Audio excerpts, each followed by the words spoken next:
लय दिवस झालं रानात गेलो नव्हतो म्हणून म्हणलं आज जरा रानात जावावं. मग असं मी निघालो होतो रानात. पप्पा आणि त्यांचा भाऊ बघा दोघं जण चालले ते पुढं. मग दोघं जण निघाले ते पुढं. मी आपला मागणं हळूहळू गेलो. नंतर फायनली पोचलो बघा आमच्या वावरात.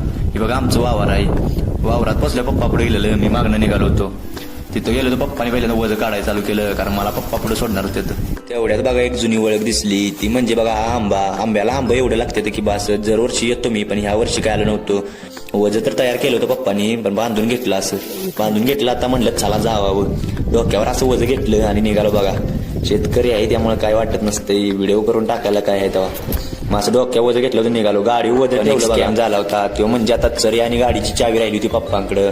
मग काय डोकंच फिरलं. मी काय म्हणतोय बघा, 15 दिवसात मी आलो होतो आज रानात बघा. पण माझ्यावर झालाय आता स्कॅम. म्हणजे मी आलो बघा गाडीवर दिसतंय ते वजन घेऊन आणि गाडी चरी आणि गाडीची चावी राहिल्या रानातच पप्पांपाशी. पप्पांनी तर मला सांगितले वजन टाकून मागे ये. मग आता माझ्यावर झालाय मोठा स्कॅम. आता पप्पांची वाट बघत मी तो उभा राहिली बघा.